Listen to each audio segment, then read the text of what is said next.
Omzum yükle doldu ama bende vazgeçmek yoktu.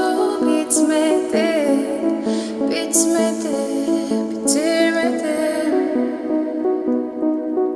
Ben özel değilim ya da öyle bir şey, ama sen varken hep böyle hissettim, böyle hissettim.